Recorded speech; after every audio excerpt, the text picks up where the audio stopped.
Com o rio brilhando ao entardecer, arsenais e oficinas se esvaziam e trabalhadores se apressam.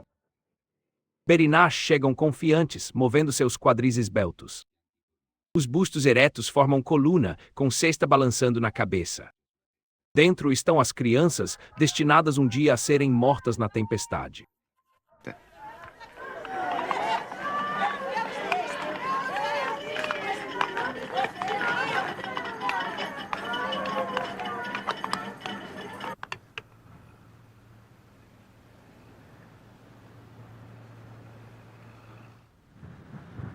Nós, portugueses, nunca tivemos muito tempo para ocupar o espaço dos nossos sonhos.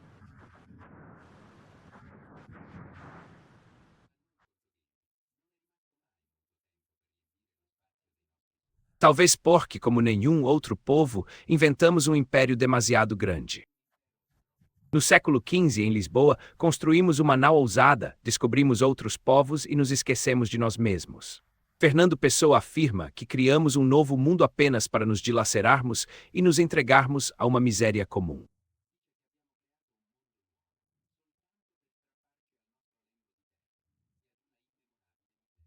E de uma miséria imemorial.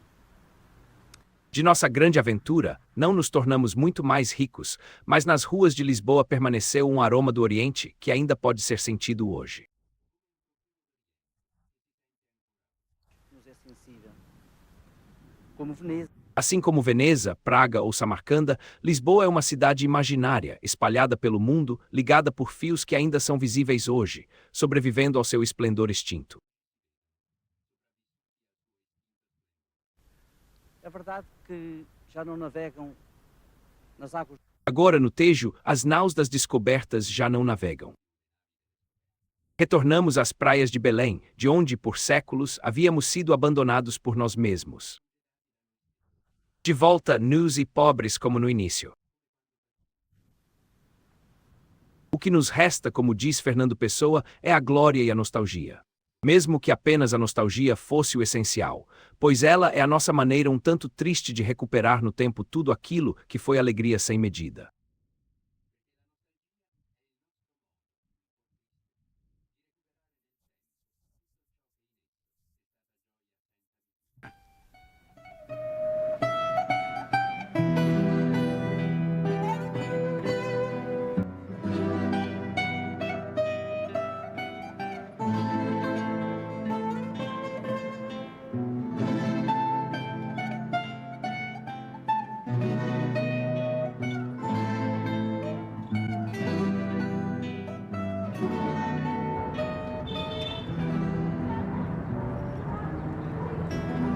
Esta colina foi vista quando Lisboa nasceu.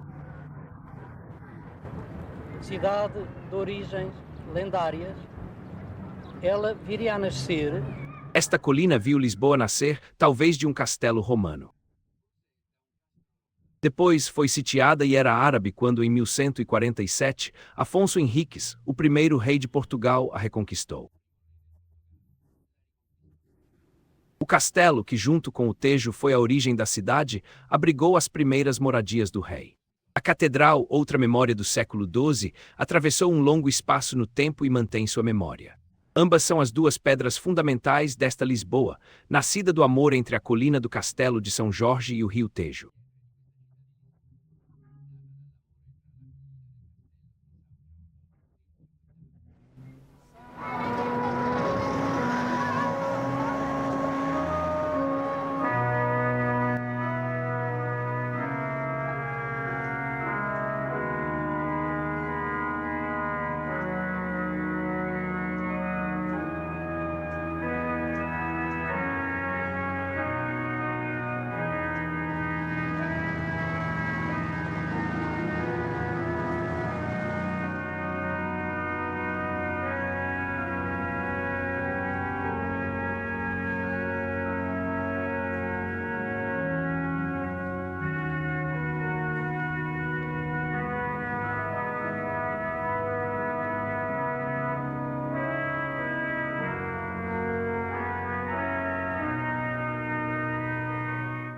Capital do Estado A catedral, construída imediatamente após a reconquista da cidade, se tornaria o grande farol espiritual de Lisboa. Seus sinos ritmariam, do nascimento à morte, o pulso diário da existência, e ela seria o centro cultural da nação e o local onde as decisões seriam tomadas. A situação fará Portugal um reino em contínua expansão.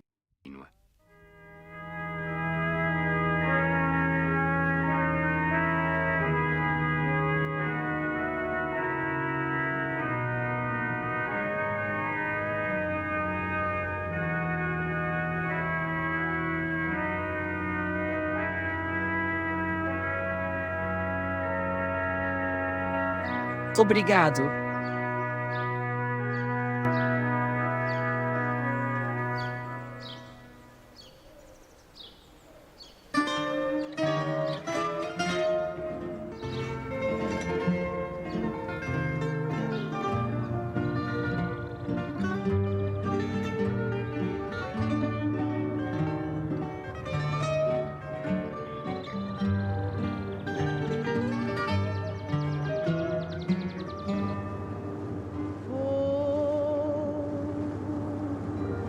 Que lavas no rio, que talhas com teu machado as tábuas do meu caixão.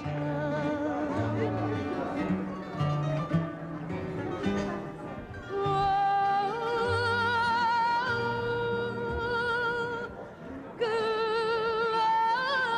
lavas no rio, que talhas com teu machado as tábuas do meu caixão. Canta Amália Rodrigues. A mais bela voz do fado, a canção de todo o povo que trabalha sob o signo da nostalgia e do fatalismo português, é a do povo que lava o rio e corta, com o machado, as mesas do meu bar. Letras da música. Pode haver quem te defenda, alguém que compre teu chão sagrado, mas não a tua vida.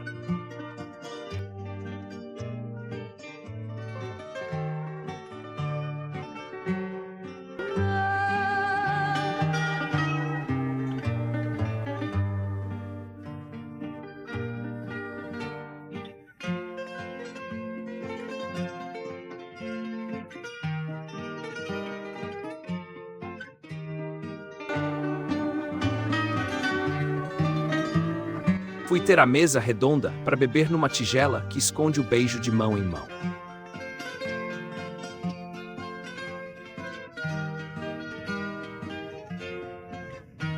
Uma das características fundamentais, senão a característica fundamental de Lisboa do século XIII, é a conquista do Vale da Baixa.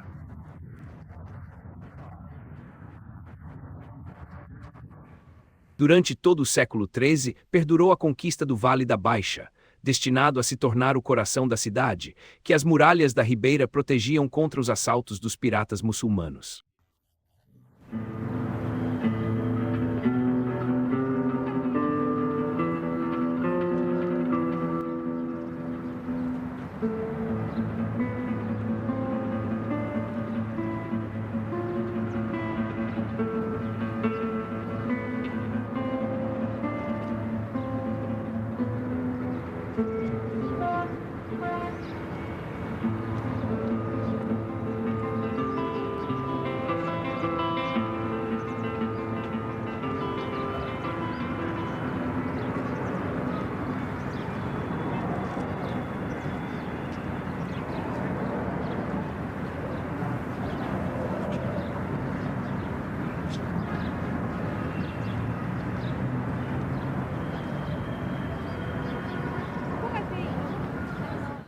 Grandes edifícios estavam sendo construídos, como o Paço Real da Alcáçova, cujas ruínas observamos neste momento. Foi aqui que a cultura dos trovadores nasceu e conquistou glória e importância por toda a Europa.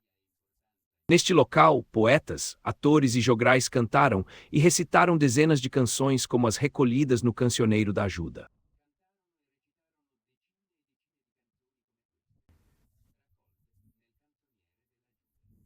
E cantadas.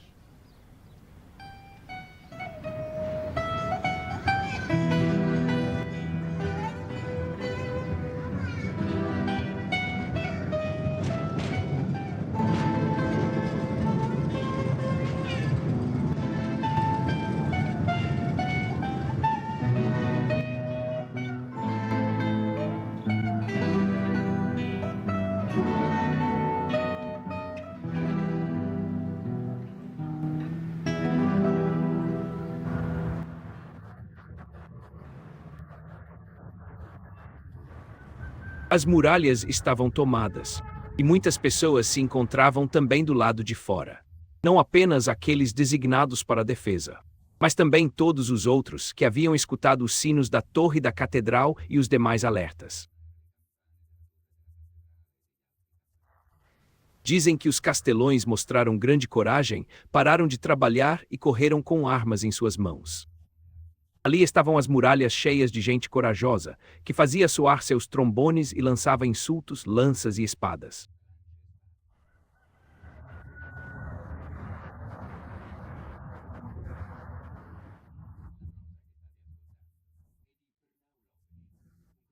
A prosa que você está ouvindo é de Fernão Lopes, um cronista do século XV.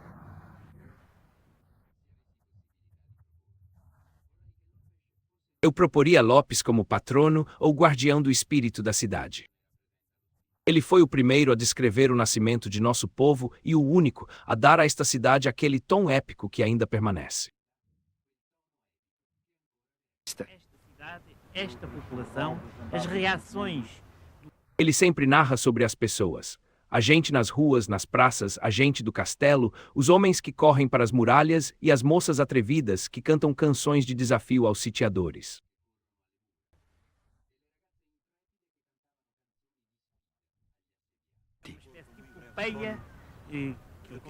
Por todas essas razões, acredito que ele seja o maior cronista da Europa na Idade Média. Quando quiseram deter os inimigos, eles foram como os filhos de Israel quando o rei Ciro, filho de Dário, reconstruiu as muralhas de Jerusalém.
Nas pinturas do século XV que vamos ver, obra-prima do Museu Nacional de Arte Antiga.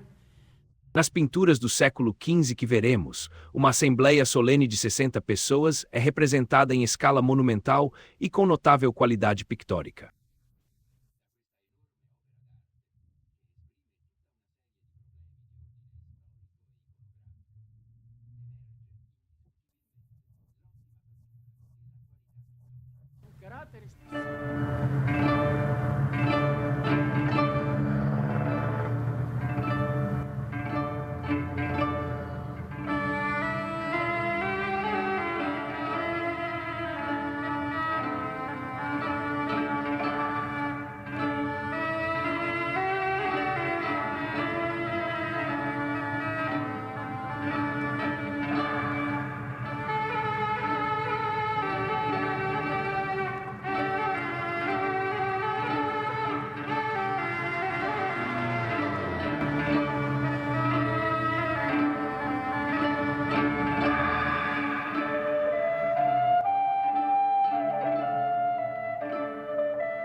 O professor Charles Telling afirma que é, sem dúvida, o mais monumental testemunho que os antigos pintores deixaram no campo da pintura histórica.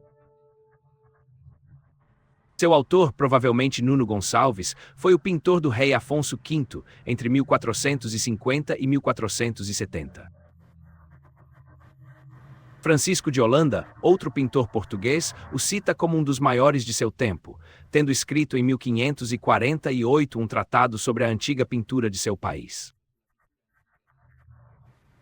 Este mestre do 400 português faz parte da corrente humanista, que na época estava na vanguarda da Europa. O centro dos maiores painéis retrata São Vicente, padroeiro de Lisboa. O mártir está vestido com a veste dalmática, pintada em seu esplêndido brocado carmesim e dourado. A seus pés, como se pode observar, está enrolada uma longa corda naval.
Introduziram. As navegações portuguesas dos séculos XV e XVI transformaram a face do mundo, revelando as costas africanas, americanas e do Extremo Oriente. E a Europa conheceu uma nova fauna, uma nova flora e, como escreveu Pedro Nunes, um novo céu. O conhecimento revolucionário rompeu esquemas medievais, mudando radicalmente a cultura europeia a partir de 1500 e superando o terror do oceano. Este local, em homenagem aos Jerônimos, representa um tributo aos navegadores portugueses que, nos séculos XV e XVI, tornaram possível esta extraordinária aventura.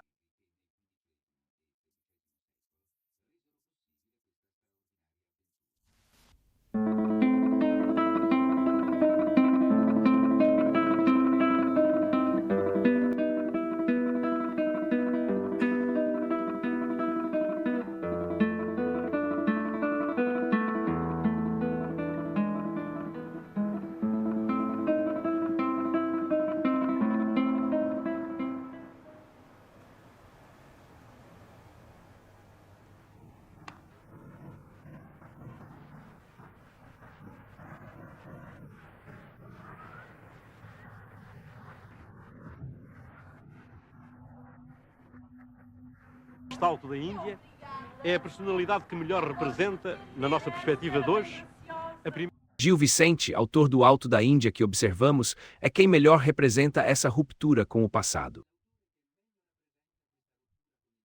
Transformação profunda da sociedade portuguesa, ainda incompreendida na Europa. Sua obra refletiu o mundo em que vivia, na ainda esplendorosa fase da expansão ultramarina portuguesa.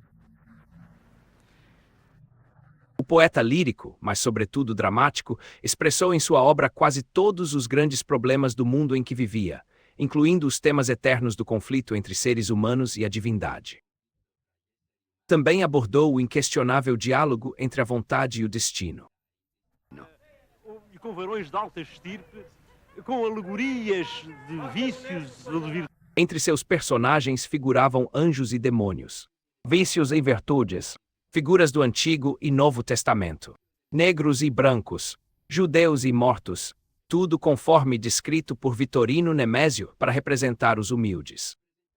Representava a vida sagrada do povo português, a nossa comédia humana, o nosso episódio da Divina Comédia.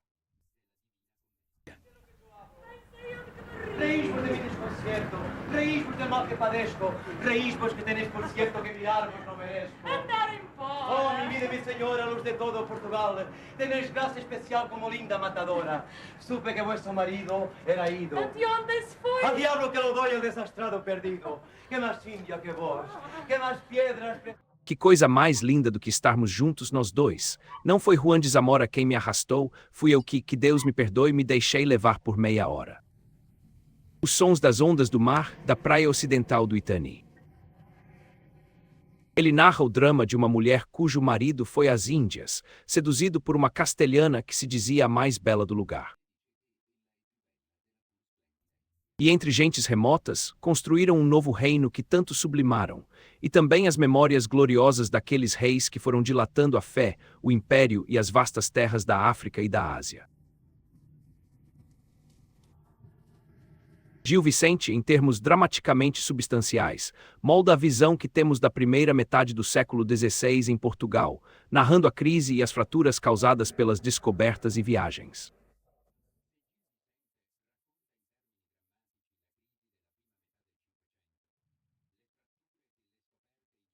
As viagens e aventuras no país transformaram-se em um dos componentes mais marcantes do caráter do povo português. E Luís de Camões, por sua vez, extrai dessa mesma aventura humana o aspecto épico, o sentido da história na qual se sente imerso e comprometido. E a promessa. Munido de uma experiência multiforme nos domínios do sentir, do pensar, da viagem e da convivência, Camões apresenta em seus versos a mais variada gama de motivos.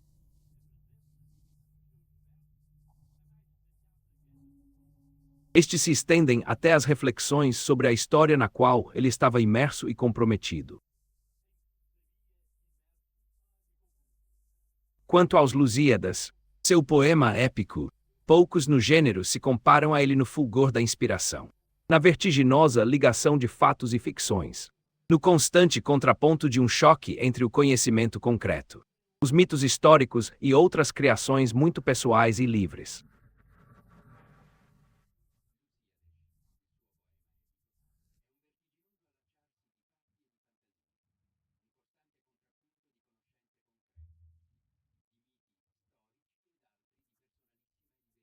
E a extraordinária imagem que ele construiu do Império Português, o qual o sol nascente vê de imediato, e ainda vê no seu auge, e ainda encontra o seu pôr do sol.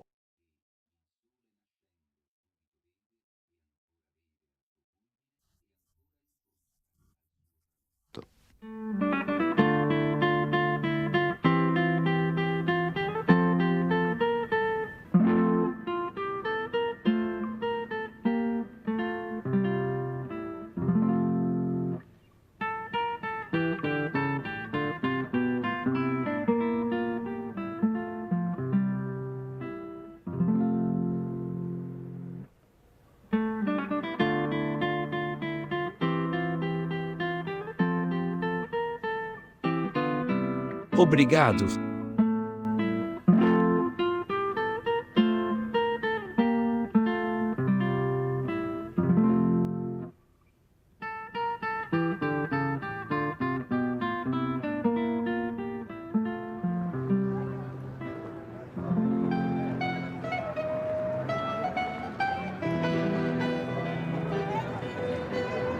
Quer flores, menina? Vá buscar as flores.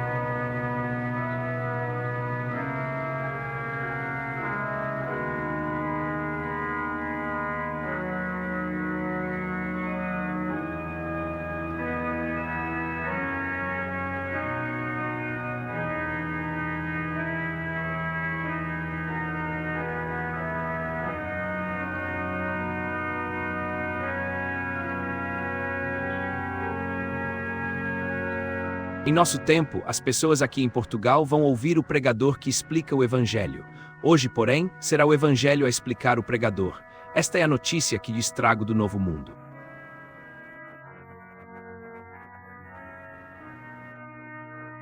Não sou eu quem deve comentar o texto sagrado, mas sim o texto sagrado que comenta a minha existência.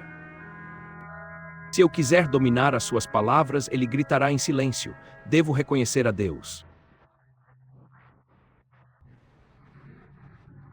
Padre Antônio Vieira foi ouvido por multidões em Portugal, no Brasil e em Roma.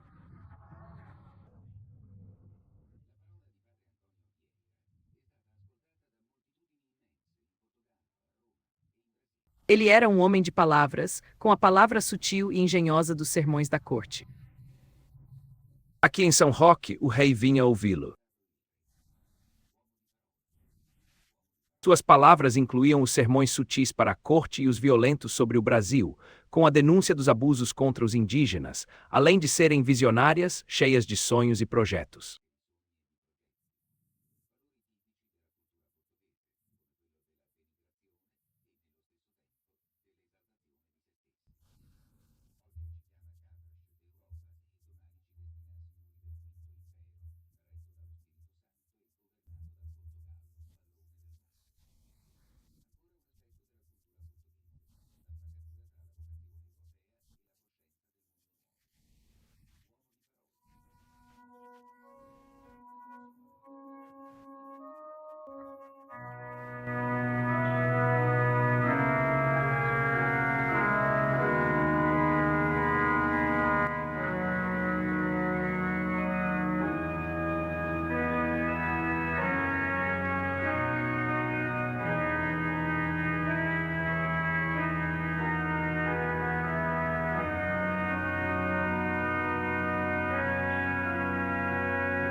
Ouvir música de Frei Manuel Cardoso, um dos máximos expoentes da polifonia.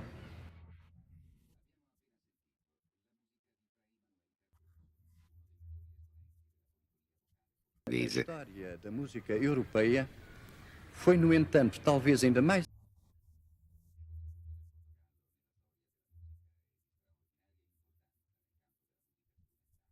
de artistas, compositores e tangedores.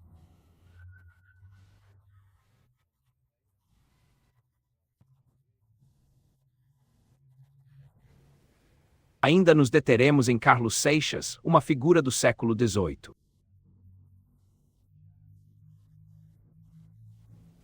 Carlos Seixas teve uma vida curta, mas sua celebridade permanece até hoje.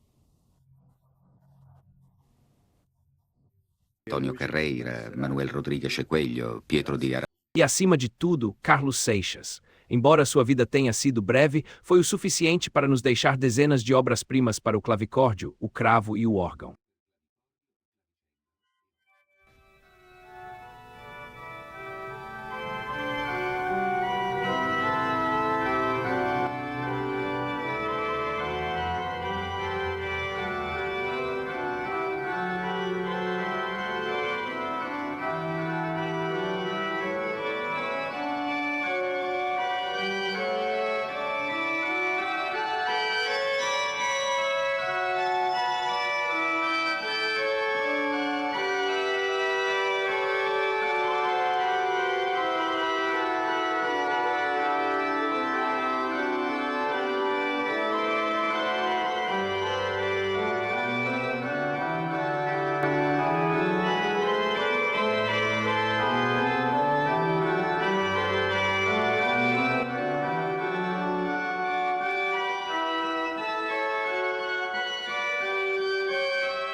A riqueza dos ambientes, como o desta igreja do antigo convento da Madre de Deus, documenta perfeitamente o caráter particular das decorações dos monumentos portugueses durante o período barroco.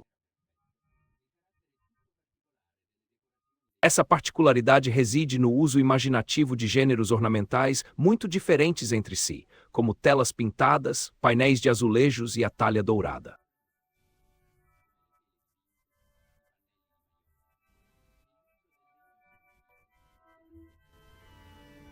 Estes espaços cheios de Os ambientes tornam-se cenográficos e policrômicos, imponentes e ao mesmo tempo íntimos. É uma forma de decoração exclusiva de Portugal. Felizmente, a Igreja da Madre de Deus escapou ao terremoto de 1755. Embora os azulejos, neste caso, tivessem vindo dos Países Baixos, nesses mesmos anos, em Lisboa, produziam-se painéis de cerâmica branca e azul de extraordinária beleza. Esses painéis combinavam-se perfeitamente com a arquitetura barroca, e um exemplo notável pode ser visto na Igreja de São Domingos de Benfica. Em contraste com o brilho dos azulejos, opunham a plenitude escultural dos painéis de talha dourada, da qual a série existente na Igreja dos Paulistas é um testemunho preciso.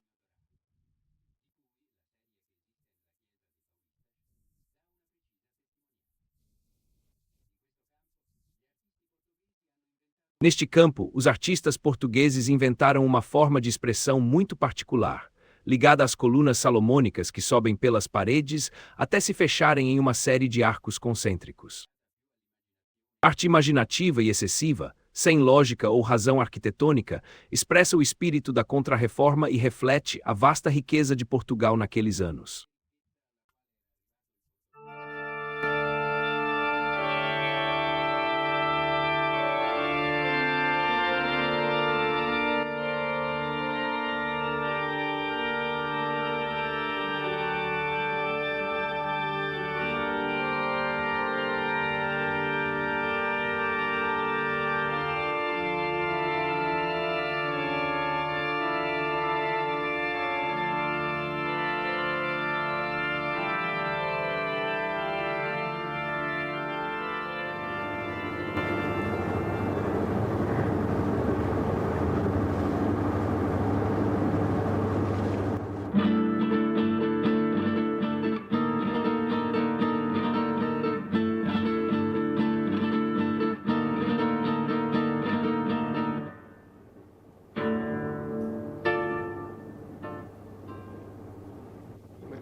Em 1º de novembro de 1755, Lisboa foi devastada por um terremoto e um incêndio. O Marquês de Pombal, retratado por Van Loo, liderou sua reconstrução. Pombal entendeu que a reconstrução era um problema cultural, antes mesmo de ser uma questão construtiva. Ele fez apelo aos engenheiros militares de que Portugal dispôs. Ele pediu a ajuda de arquitetos militares portugueses, então muito famosos. Ele escolheu o melhor plano, aqui representado por Eugênio dos Santos. E reconstruiu Lisboa segundo o conceito de um despotismo esclarecido e de uma cultura iluminista. Sua intuição serviu de modelo para todo o século XIX. Urbanistas franceses e americanos, legado.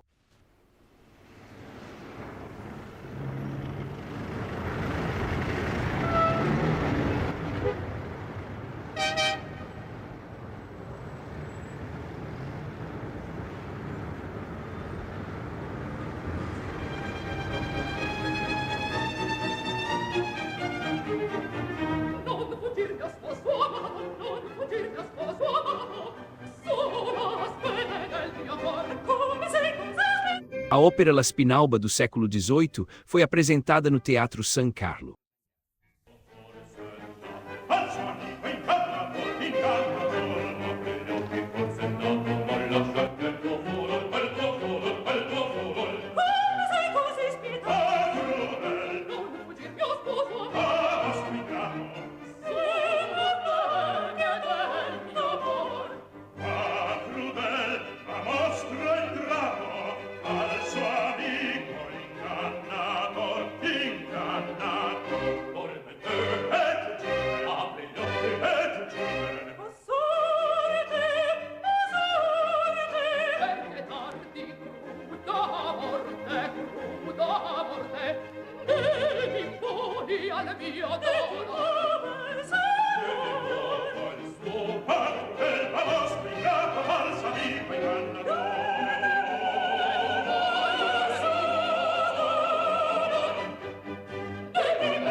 Agradeço.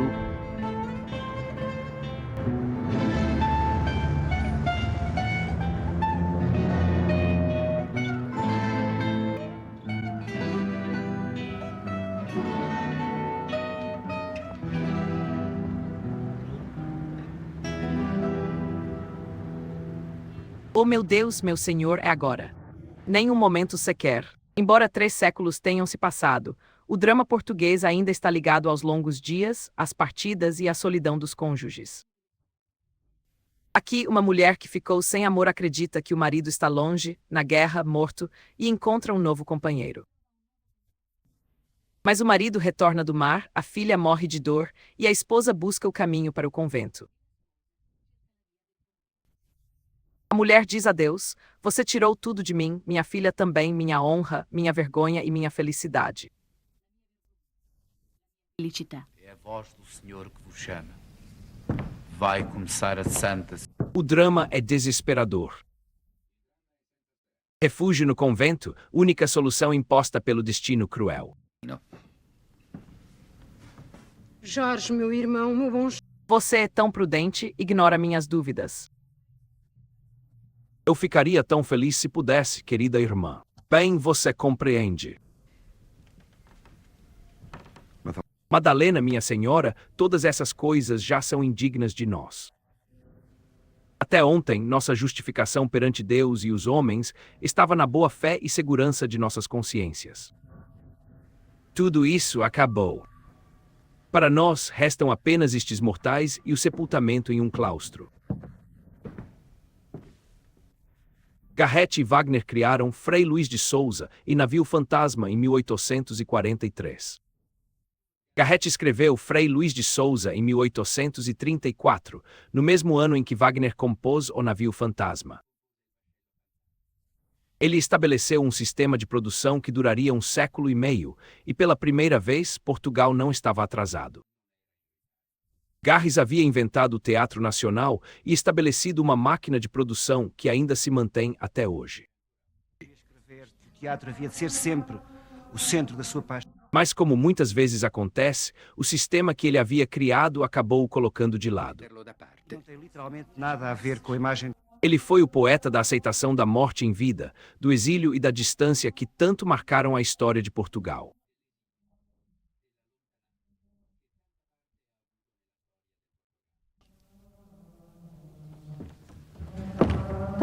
O personagem então aceita ser enterrado vivo no convento, sentindo que lhe foi tirado tudo e que nada mais lhe restava.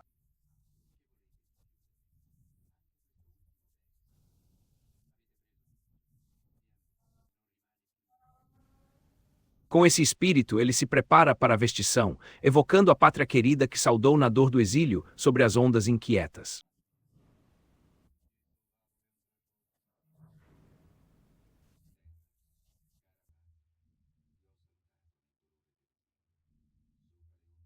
Consumido pelos sussurros da nostalgia, muito acima das águas, em frente aos penhascos íngremes e à desagregação da areia, entre o redemoinho da espuma negra.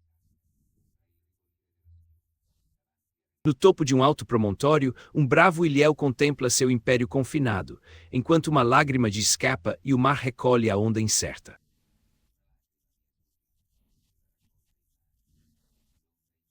Livre, peregrina e eterna, mais compassiva que os homens, a lágrima rola para além, até sua terra natal e suas praias, o único presente que um pobre rapaz pode enviar.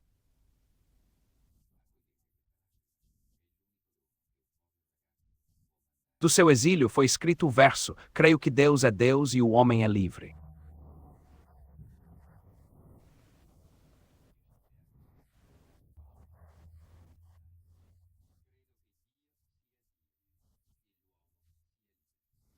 Este também é um verso de Herculano, que viveu no período das invasões francesas até o ano de 1877. A obra, a vida, a ação cívica e intelectual.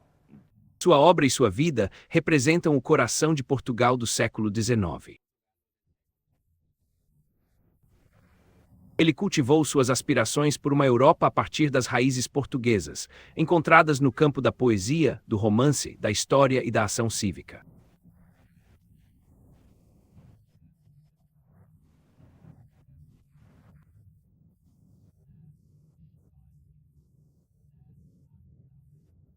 Herculano se constituiu como um modelo para a próxima geração de poetas, romancistas, historiadores e homens políticos, sendo uma referência para gerações futuras.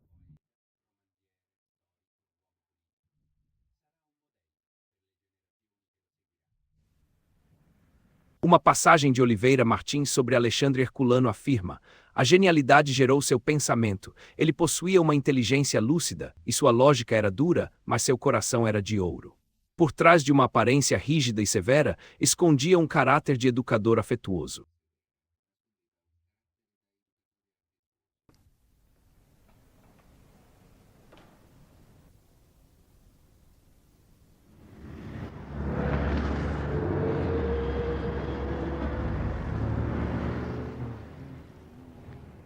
Sendo essa de Queiroz aqui representado numa caricatura do Bordalo Pinheiro. Essa de Queiroz e Camilo Castelo Branco são os dois romancistas portugueses mais importantes, retratados em 2 cartoons de Bordalo Pinheiro. Em suas obras, encontramos o melhor e o pior dos costumes do povo de nossa terra, sendo eles os paradigmas do romantismo e do realismo. as duas correntes mais representativas da novelística europeia do século XIX.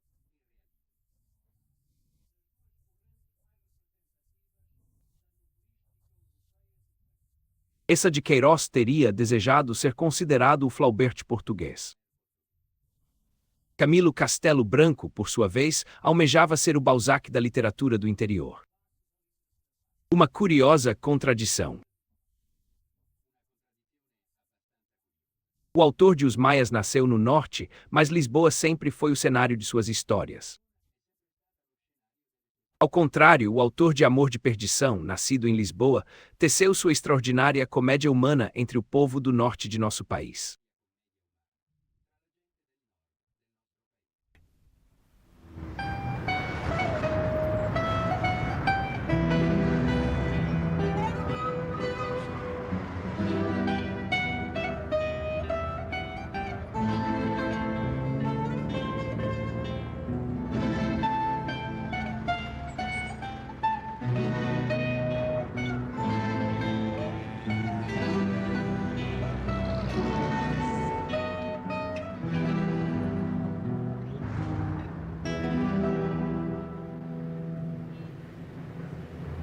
Em 1915, saiu o primeiro número de Orfeu. Orfeu foi um evento enorme. Em 1915, surgiu a revista Orfeu, marco da vanguarda portuguesa, com Fernando Pessoa, Almada Negreiros e Mário de Sá Carneiro. Ouviremos agora um poema de Fernando Pessoa, parte de sua coletânea de letras e mensagens, intitulada O Quinto Império.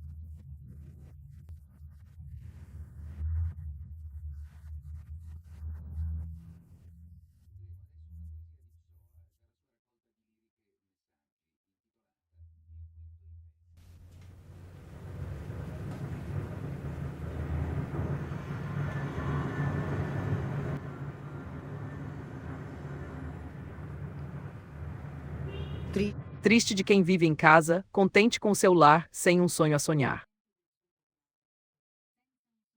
A chama fica mais rubra e já pensa em a deixar, triste de quem é feliz. Viva enquanto a vida dura, pois a lição do passado já não fala a tua alma. Para a vida só tens uma sepultura, correm estações sobre estações no tempo em que o tempo virá para ser infeliz. Ser infeliz significa ser homem, e as forças da natureza dominam-se com a visão que a alma admira. Assim 4 estações se passaram, e a terra será um teatro do tempo que um homem sonhou, desde o dia claro que nasceu na escura solidão da noite, passando por Grécia, Roma, cristianismo e Europa.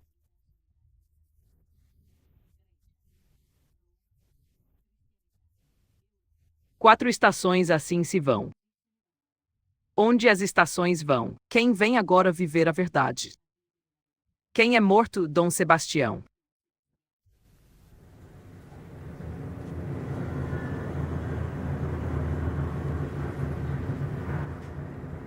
Orfeu foi uma obra fundamental.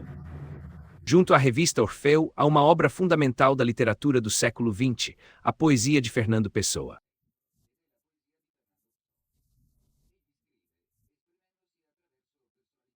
Ele escreve através de heterônimos suas personalidades, que ele chama de seu drama incomensurável. Fernando Pessoa explorou a fundo os labirintos da identidade e da linguagem. Após a revista Orfeu, nasceu a revista Presença, outro movimento literário ao qual pertencem nomes hoje sagrados como Miguel Torga e José Régio.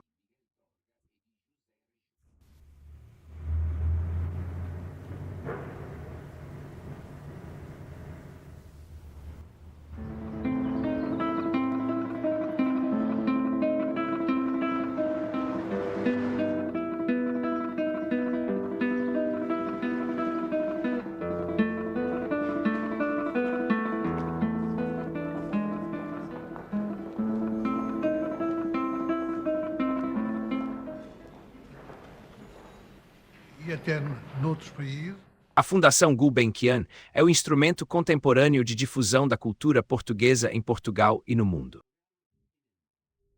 Não são apenas as bibliotecas itinerantes que percorrem a província, ou o balé clássico e a orquestra sinfônica. Todas são coisas importantes, mas nossas sedes no exterior também são, de Paris a Londres, do Brasil aos muitos países de língua portuguesa. Que também fomenta as relações culturais entre Portugal e... É bastante singular que precisemos hoje de uma fundação para apoiar a cultura portuguesa, que por séculos foi uma grande cultura dominante. Penso no Extremo Oriente ou Brasil, mas não quero ceder à nostalgia portuguesa.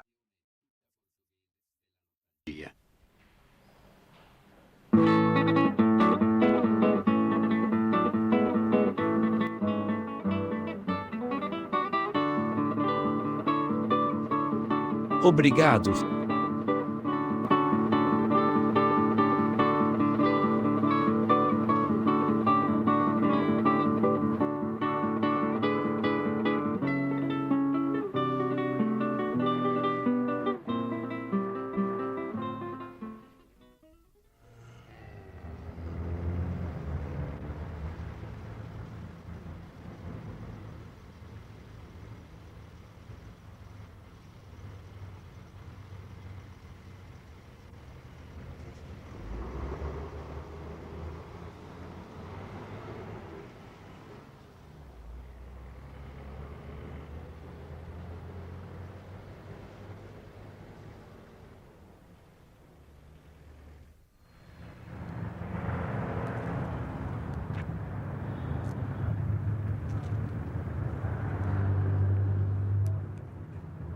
Como vimos com Orfeu. Como aconteceu com Orfeu, tudo que é vivo e novo na cultura portuguesa nasce perto das universidades. O racionalismo crítico tornou-se a maior corrente deste século. O neorrealismo também é um caso à parte para nós. Devido à censura, mesmo o marxismo em Portugal assume uma forma fundamentalmente ética e estética. Surrealismo e existencialismo surgiram na cultura portuguesa. Somente na década de 60, contudo, com o estruturalismo, a universidade volta a ser o propulsor vital da cultura. Em suma, como é fácil de entender, com o 25 de abril houve uma efervescência. Paixão por todos os ismos possíveis.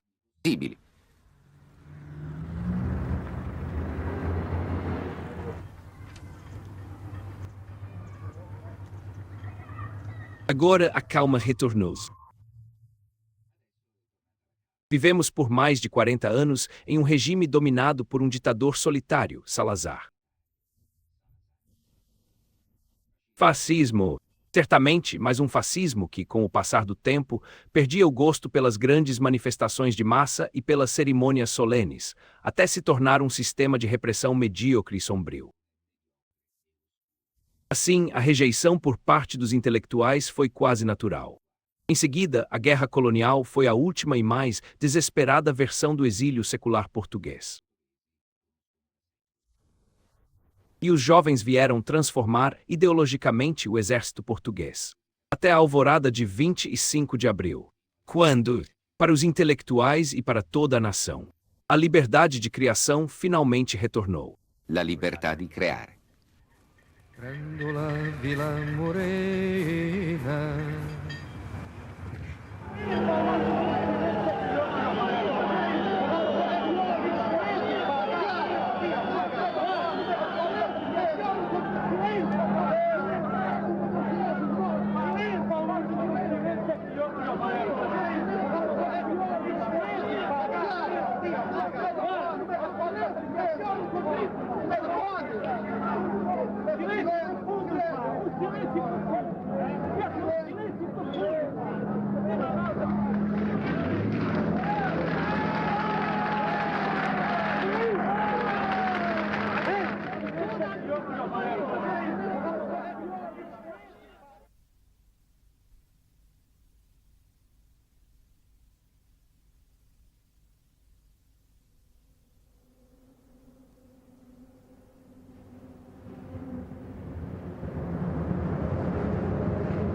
Obrigado.